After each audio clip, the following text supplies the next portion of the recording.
ರಾಜ್ಯ ರಾಜಕಾರಣದಲ್ಲಿ ಅದರಲ್ಲೂ ಕಾಂಗ್ರೆಸ್ ಪಾಳೆಯದಲ್ಲಿ ತೀರಾ ಮೊನ್ನೆ ತನಕ ನಾವೇನ್ ಗಮನಿಸ್ತಾ ಇದ್ವು ಅಂತಂದ್ರೆ ಏನೇ ಆದ್ರೂ ಮುಖ್ಯಮಂತ್ರಿ ಸಿದ್ದರಾಮಯ್ಯನವರ ಬೆನ್ನಿಗೆ ನಾವಿದ್ದೀವಿ ಅನ್ನುವಂತ ಮಾತುಗಳು ಅರವಿಂದ್ ದೇಶಪಾಂಡೆ ಅವರಿಂದ ಶುರುವಾಯಿತು. ನಾನು ಸೀನಿಯರ್ ಇದ್ದೀನಿ, ನನಗೂ ಸಿಎಂ ಆಗುವಂತ ಆಸೆ ಇದೆ ಅನ್ನುವಂಥದ್ದು ವಿಚಾರ. ಇದೀಗ ಇದರ ಮುಂದುವರೆದ ಭಾಗವಾಗಿ ಸೀನಿಯರ್ಗಳ ದೊಡ್ಡ ಲಿಸ್ಟೇ ಉದ್ಭವ ಆಗ್ತಾ ಇದೆ. ಅದರಲ್ಲೂ ಶಿವಾನಂದ ಪಾಟೀಲ್ ಅವರು ಸೀನಿಯರ್ಗಳ ಮುಖ್ಯಮಂತ್ರಿ ಆಗ್ಲಿ, ಉಳಿದಂತವ್ರಿಗೆ ಈಗ ಅವಕಾಶ ಬೇಡ ಅನ್ನುವಂತ ರೀತಿಯಾಗಿ ಹೇಳ್ತಾ ಇದ್ರೆ, ಎಂ ಬಿ ಪಾಟೀಲ್ ಅವರಂತೂ ನಾನು ಸೀನಿಯರ್ ಇದ್ದೀನಿ, ನಾನು ಮುಖ್ಯಮಂತ್ರಿ ಆಗೋ ಆಸೆ ಹೊಂದಿದ್ದೀನಿ ಅಂತಿದ್ದಾರೆ. ಮತ್ತೊಂದ್ ಕಡೆ ಸೀನಿಯರ್ ಜೂನಿಯರ್ ಅನ್ನುವಂತ ವಿಚಾರವನ್ನು ಇಟ್ಕೊಂಡು ನಾನು ಮುಖ್ಯಮಂತ್ರಿ ಸ್ಥಾನಕ್ಕೆ ಕ್ಲೈಮ್ ಮಾಡೋಲ್ಲ ಅಂತ ಹೇಳಿ ಸತೀಶ್ ಜಾರಕಿಹೊಳಿ ಅವರು ಹೇಳ್ತಾ ಇದ್ದಾರೆ. ಹಾಗಾದ್ರೆ ಕಾಂಗ್ರೆಸ್ ಪಾಳೆಯದಲ್ಲಿ ಸೀನಿಯರ್ಸ್ ಜೂನಿಯರ್ಸ್ ವಿಚಾರ ಹೇಗೆ ಮುನ್ನೆಲೆಗೆ ಬರ್ತಾ ಇದೆ, ಅದರಲ್ಲೂ ಕೂಡ ಮುಖ್ಯಮಂತ್ರಿ ಪಟ್ಟದ ಮೇಲೆ ಕಣ್ಣಿಟ್ಟು ಈ ವಿಚಾರಗಳು ಹೇಗೆ ಪ್ರಸ್ತಾಪ ಆಗ್ತಾ ಇದೆ, ಬನ್ನಿ ರಿಪೋರ್ಟ್ ಅಲ್ಲಿ ನೋಡ್ಕೊಂಬೋಣ.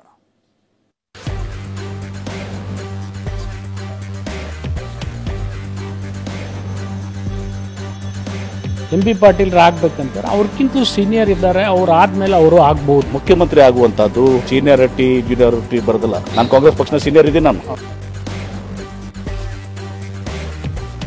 ಯಾರು ಸೀನಿಯರ್ಸ್ ಇದ್ದಾರೆ, ಅವ್ರಿಗೆ ಅನುಭವ ಇದೆ, ಅವ್ರನ್ನ ಮಾಡಿದ್ರೆ ಪಕ್ಷಕ್ಕೂ ಒಳ್ಳೇದು ಅಂತ ಇಷ್ಟೇ ನಾನು ಹೇಳಿದ್ದು. ಅದಾಗಿನೂ ಕೂಡ ಸೀನಿಯರಿಟಿನೇ ಒಂದು ಮಾನದಂಡ ಅಲ್ಲ. ಸತೀಶ್ ಜಾರಕಿಹೊಳಿಗಿಂತ ನಾನು ಸೀನಿಯರ್ ಇದ್ದೀನಿ. ನಾವೆಲ್ಲಿ ಕ್ಲೇಮ್ ಮಾಡಿಲ್ಲ, ಯಾರು ಸೀನಿಯರ್ ಜೂನಿಯರ್ ಪ್ರಶ್ನೆ ಇಲ್ಲ, ನಾವೆಲ್ಲಿ ಮಾಡ್ತೀವಿ ಅಂತ ಕ್ಲೇಮ್ ಮಾಡಿಲ್ಲ. ದಿನಕ್ಕೊಂದು ಸಮರ, ಕೈ ಮೀರಿದ ಮಾತಿನ ಅಬ್ಬರ. ಮೂಡಾಯಣದಲ್ಲಿ ಕೇಸರಿ ಪಡೆ ಯಾವಾಗ ಸಿಎಂ ಕುರ್ಚಿಗೆ ಕೈ ಹಾಕ್ತೋ, ಅದ್ಯಾವಾಗ ರಾಜೀನಾಮೆಗೆ ಪಟ್ಟು ಬಿತ್ತೋ, ಯಾವಾಗ ಕೋರ್ಟ್ನಲ್ಲಿ ಕಾನೂನು ಸಮರ ಕ್ಲೈಮ್ಯಾಕ್ಸ್ ಹಂತಕ್ಕೆ ಬಂತೋ, ಕಾಂಗ್ರೆಸ್ ಮನೆಯಲ್ಲೂ ಒಂದು ರೀತಿ ಕಂಪನ ಸೃಷ್ಟಿಯಾದಂತೆ ಕಾಣ್ತಾ ಇದೆ.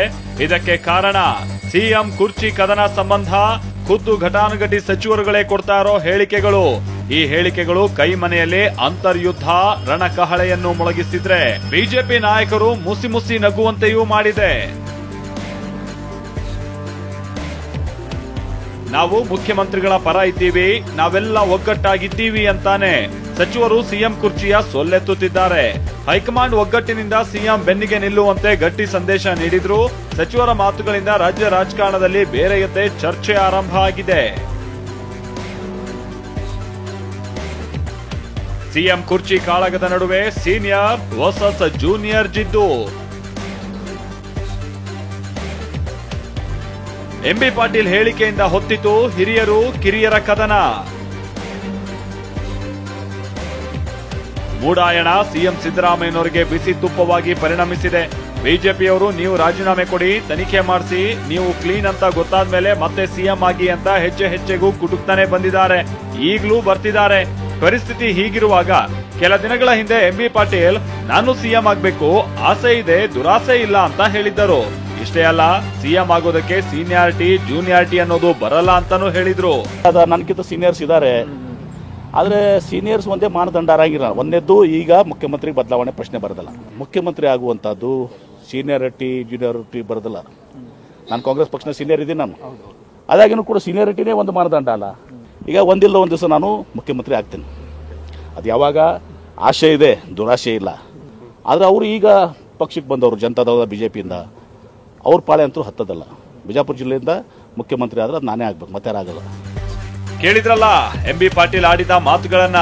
ಪಾಟೀಲ್ ಬಿಟ್ಟ ಬಾಣಗಳೇ ಕಾಂಗ್ರೆಸ್ನಲ್ಲಿ ಇದೀಗ ವಾಗ್ಯುದ್ಧಕ್ಕೆ ವೇದಿಕೆ ಕೊಟ್ಟಿವೆ. ಸಚಿವ ಎಂ ಬಿ ಪಾಟೀಲ್ ಪ್ರತಿ ಮಾತಿಗೂ ತಿರುಗೇಟು ಕೊಟ್ಟ ಶಿವಾನಂದ ಪಾಟೀಲ್ ಪಕ್ಷದಲ್ಲಿ ಎಂ ಬಿ ಪಾಟೀಲ್ಗಿಂತ ಸೀನಿಯರ್ಸ್ ಇದ್ದಾರೆ ಅಂತ ಕಾಲೆಳೆದಿದ್ದಾರೆ. ಇದಕ್ಕೆ ಎಂ ಬಿ ಪಾಟೀಲ್ ಮತ್ತೊಮ್ಮೆ ಟಕ್ಕರ್ ಕೊಟ್ಟಿದ್ದಾರೆ. ಎಂ ಬಿ ಪಾಟೀಲ್ ಆಗ್ಬೇಕಂತಾರೆ, ಅವ್ರಕ್ಕಿಂತ ಸೀನಿಯರ್ ಇದ್ದಾರೆ, ಅವ್ರು ಆದ್ಮೇಲೆ ಅವರು ಆಗ್ಬಹುದು ಅಂತ ಹೇಳಿದ್ದೀನಿ. ನಾನು ಸೀನಿಯಾರಿಟಿ ಜೂನಿಯಾರಿಟಿ ಪ್ರಶ್ನೆ ಬರೋದಲ್ಲ. ನಾನು ಹೇಳಿದ್ದೀನಿ, ಶರದ್ ಪವಾರ್ ಅವರು ಉದಾಹರಣೆ ಕೊಟ್ಟಿದ್ದೀನಿ. 100 ಜನ ಕಾಂಗ್ರೆಸ್ನಲ್ಲಿ, ನಮ್ಮ ಪಕ್ಷದಿಂದನೂ ಕೂಡ ಬೇರೆ ಪಕ್ಷದಿಂದ ಕೂಡ 28 ವಯಸ್ಸಿನಿಂದ ಒಂದು 100 ಜನ ಒಂದು ಮುಖ್ಯಮಂತ್ರಿಗಳಾಗಿದ್ದಾರೆ.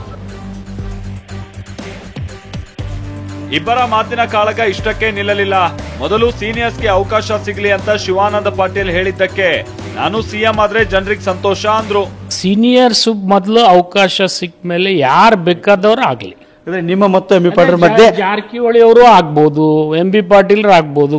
ಮುಖ್ಯಮಂತ್ರಿಗಳು ಆಗುವಂಥದ್ದು ಬಿಡುವುದು ಇದು ಅಪ್ರಸ್ತುತ. ಇದು ನಾನು ಹೇಳಿದ್ದು ಮುಂದೆ ಒಂದು ದಿವಸ ನಾನು ಆಗ್ತೀನಿ ಅಂತ ಹೇಳಿ. ನಾನು ಆದರೆ ಒಂದು ದಿವಸ ನಾನು ಜನರಿಗೆ ಒಳ್ಳೇದು ಮಾಡಬೇಕು ಅಂತ ಹೇಳಿ. ನಾನು ಮುಖ್ಯಮಂತ್ರಿ ಆದರೆ ಒಂದು ದಿವಸ ವಿಜಯಪುರ ಜಿಲ್ಲೆ ಜನರಿಗೆ ಸಂತೋಷ ಅಲ್ಲ. ಶಿವಾನಂದ ಪಾಟೀಲ್ಗೆ ಕೌಂಟರ್ ಕೊಡ್ತಾ ಎಂ ಬಿ ಪಾಟೀಲ್ ಒಂದು ಮಾತನ್ನ ಹೇಳಿದ್ರು. ನಾನು ಸತೀಶ್ ಜಾರಕಿಹೊಳಿಗಿಂತ ಸೀನಿಯರ್ ಅಂದಿದ್ರು. ಈ ಮಾತಿಗೆ ರಿಯಾಕ್ಟ್ ಮಾಡಿರುವ ಸತೀಶ್ ಜಾರಕಿಹೊಳಿ ಸೀನಿಯರ್ ಜೂನಿಯರ್ ಅಂತ ನಾವು ಕ್ಲೈಮ್ ಮಾಡಿಲ್ಲ ಅಂದ್ರು. MB ಪಾಟೀಲ್ಕಿಂತ ಸೀನಿಯರ್ ಯಾರಾದಿದ್ರೆ ಇವತ್ತೊಂದು ದಿವಸ ನಾನು DK ಶಿವಕುಮಾರ್ ಅವರು, ಸತೀಶ್ ಜಾರಕಿಹೊಳಿಗಿಂತ ನಾನು ಸೀನಿಯರ್ ಇದ್ದೀನಿ, ಪರಮೇಶ್ವರ್ ನಾವೆಲ್ಲ ಒಂದೇ ಇದರಲ್ಲಿದ್ದೀವಿ. ಇಲ್ಲ, ನಾವೆಲ್ಲಿ ಕ್ಲೇಮ್ ಮಾಡಿಲ್ಲ. ಯಾರು ಸೀನಿಯರ್ ಜೂನಿಯರ್ ಪ್ರಶ್ನೆ ಇಲ್ಲ. ನಾವೆಲ್ಲಿ ಆಗ್ತೀವಿ ಅಂತ ಕ್ಲೇಮ್ ಮಾಡಿಲ್ಲ. ಮತ್ತು ಈಗಾಗಲೇ ಸಾಕಷ್ಟು ಜನ ಕುರ್ಚಿ ಕೂಡ ಖಾಲಿ ಇಲ್ಲ ಅಂತ ಹೇಳಿದ್ದಾರೆ. ಹೀಗಾಗಿ ಇದರಲ್ಲಿ ನಾವು ಗುದ್ದಾಟ ಕುಸ್ತಿ ಮಾಡೋದು ಅನಾವಶ್ಯಕ. ಇಷ್ಟೆಲ್ಲ ವಾಕ್ಸಮರಗಳ ನಡುವೆ ಸೋಷಿಯಲ್ ಮೀಡಿಯಾದಲ್ಲಿ ಸತೀಶ್ ಜಾರಕಿಹೊಳಿ ಮುಂದಿನ CM ಅನ್ನೋ ಪೋಸ್ಟ್ಗಳು ಸಖತ್ ವೈರಲ್ ಆಗ್ತಾ ಇದೆ. ಈ ವಿಷಯವಾಗಿ ಮಾತನಾಡಿದ ಸತೀಶ್ ಜಾರಕಿಹೊಳಿ, ಪೋಸ್ಟ್ ಹಾಕೋರು ಹಾಕ್ತಾರೆ ಅಂದ್ರು. ಎಲ್ಲ ದಿನ ಹಾಕೋರು ಹಾಕ್ತಾರೆ. ಏನು ಒಂದು ವಾಟ್ಸಪ್ಪಲ್ಲಿ ಬಂದರೆ ಇಡೀ ರಾಜ್ಯದ ಅಭಿಪ್ರಾಯ ಆಗೋಲ್ಲ. ಯಾರೋ ಒಬ್ರು ಹಾಕಿರ್ತಾರೆ ಕುಂತು. ಸೊ ಅದು ಬೇರೆ ವಿಚಾರ, ಚರ್ಚೆ ಅಷ್ಟೇ. ರಾಜ್ಯದಲ್ಲಿ ಅಂಥ ಪರಿಸ್ಥಿತಿನೂ ಇಲ್ಲ, ಸನ್ನಿವೇಶ ಕೂಡ ಇಲ್ಲ.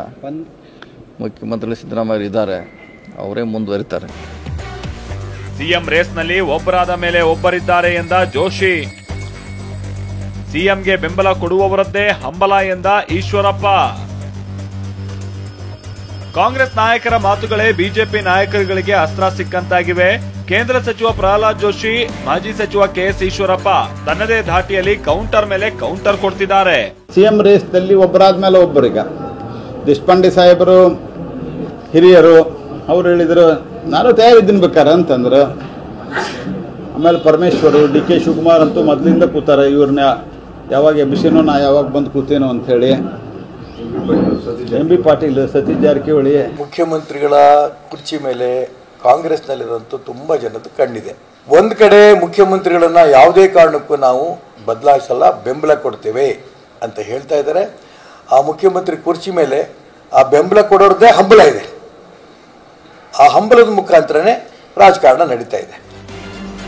ಮೂಡಾಯಣದ ನಡುವೆ ಕಾಂಗ್ರೆಸ್ನಲ್ಲಿ ಕುರ್ಚಿ ಕಾಳಗದ ಸದ್ದು ಕೂಡ ಜೋರಾಗಿ ಶುರುವಾಗಿದೆ. ಇದೇ ವಿಚಾರ ಬಿಜೆಪಿಗೆ ಮೃಷ್ಟಾನ್ನ ಸಿಕ್ಕಂತಾಗಿದೆ. ಹೀಗಾಗಿ ಹೈಕಮಾಂಡ್ ನಾಯಕರು ಧಗ ಧಗ ಅಂತಿರುವ ಕುರ್ಚಿ ಕಿಚ್ಚನ್ನ ಹೇಗೆ ಆರಿಸ್ತಾರೆ ಅನ್ನೋದೇ ಯಕ್ಷ ಪ್ರಶ್ನೆ. Bureau report, TV9.